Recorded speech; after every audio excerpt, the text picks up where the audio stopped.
Lantern Community Project. So I'm actually going to invite Deputy Lord Mayor Kenneth O'Flynn to come and say a couple of words.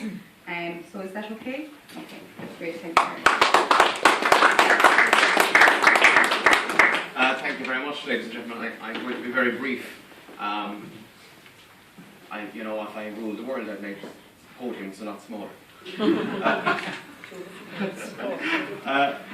And the reason why I'm going to be very brief is that I usually go on for quite a long time. Some of my colleagues here will tell you, former councillor and father of City Hall, Jim Cork, and my two colleagues here, Councillor Mick Finn and Councillor Paddy Deneen, will tell you that I go on for hours. But recently I gave a speech in a hotel, and I received a note halfway through my speech. And I thought, God, this is great. I'm getting notes of encouragement halfway through the speech. As I opened the note, it was from a gentleman at the back of the room saying, "Standing here at the back of the room, wish you were here." So I've learned the art of making it quick and snappy. First of all, can I thank you all for inviting me here, and what an amazing project. And as you come into this building, you feel the energy. I remember this building when there was an old theatre school actually inside here. But you feel such magnificent energy inside here. And I visited this building a few times, and there's a great energy all the time, and a great flow to this building. And I'm delighted to see it being used now with the relaunch and rehoming of this project for the next two and a half years. It would be remiss of me not to mention our fantastic presentation sisters and the tremendous work that they have done in our community. And I was talking about my old friend, Sister Joachim, who passed away, I think 2 years ago now, Sister Joachim, and the tremendous work that she did in the South Parish. And you know, somebody told me that she was 86 when she passed away. I always thought she was 37, 38, because the amount of energy that that woman had was unbelievable. But you know, no sooner had Joachim passed away, but there was other members of the order, of the presentation order, out in her place, out serving the community and doing tremendous work. And I'd like to thank all of those presentation sisters who take the time out all the time to get involved with our community. And this is what today is about. It's carrying on the wonderful work of Nan O'Neill that's painting hangs in our city chamber. It's carrying on her work as the lady of the Lantern, who visited people, who went out of her way to make people welcome, who brought education to Penal Ireland, who went out and did such tremendous work in social work. And that work is being carried on so beautifully. And thank you so much for what you're doing for this city and for this county. Thank you very much, presentation sisters. And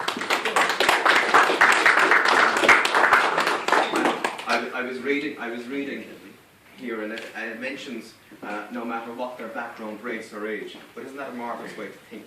And we have to be all inclusive. We have to open our doors, and we have to open our community. Because Cork is changing. We're becoming very metropolitan. We know that. We have 33 languages being spoken in Apple computers at the moment.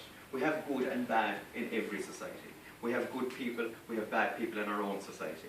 But we have to open, and we have to change. And Cork is very, very good at changing. We have to secure our city centre. We have a new generations coming in, living in the city.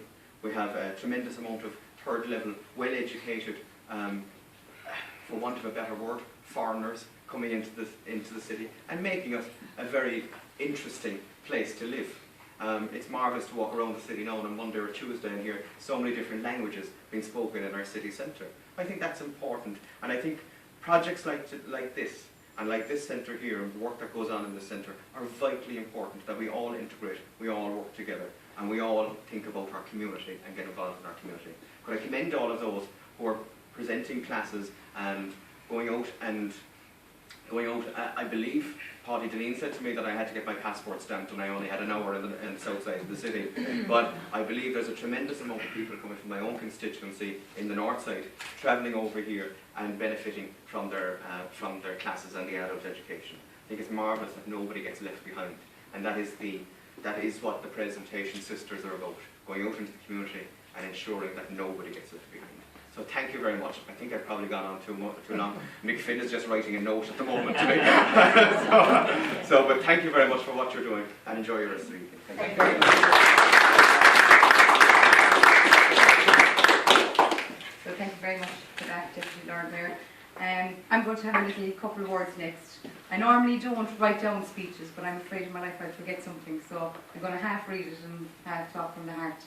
I suppose this project started in 2007, and it was based on the concept of user-led design, which is where the people that are involved in the project, they just come up with ideas, and we create an environment where those ideas can be tested out and prototyped and check whether they work or not. And I suppose the good thing about it is there's no such thing as failure. You've just found a way that it actually doesn't work, and then you find a new way to try it and see if it works the next time. So I suppose the values of the project are, people, process and place. And even though that we have moved out of South Price site and we've come down here, those values have been taken with us, and our vision statement is taken with us. And while the name has changed due to the people that are in the space, because they have said, that we made this as synonymous with the South Price, that they have requested that let's look at it, and they picked the lantern, which is a fantastic name because it offers hope and it offers direction, and it allows people to be, which I think is one of the most important things that we do. Like, there are different types of models and approaches to community work, and I think the one that we work with here is the 3 R's of community work. It's relationships, relationships and relationships. And the reason for that is that the amount of isolation and loneliness that is in Cork City, in a small local community like this, people don't know their neighbours, whereas people come in here and they feel welcome and they get offered a cup of tea. And like the bridge men in the bridge, we're very grateful to the Bridge Community Employment Scheme, and we've been very fortunate with the workers that they have provided us over since the start of the project. So thank you to Finbar and Sharon and members of the management team there. But it's very important because they're our first port of call. When somebody comes into our door and they knock, that's who meets them, the hospitality. So with Tony Manning, Tony Donovan and Owen Gard, and we had Dennis O'Sullivan who just left recently. And like, they've become part of the community. Like, Dennis is gone since October, but he's still here. He comes back and forth, so it's important. But it is hugely influential in terms of overcoming the isolation and loneliness that people have by having a listening ear. The project continues to be a meeting space for a variety of different groups. There is the Narcotics Anonymous, the women's group meet here, and the Poem Abstinence group. We have a writers group every week. There's the New Beginnings group. We also, like we say, was Home to Playback, the theatre group, and also to Lex, the local exchange trading systems. And people intermittently come in and out, like Cork Environmental Forum, so it's used as a community space. And while when we were above in South Price, it was all on one floor. This is 3 floors, we'll all be fit as fiddles by the time we get back up there again, which is a good thing to look at. So I suppose the other kind of integral part is the design team.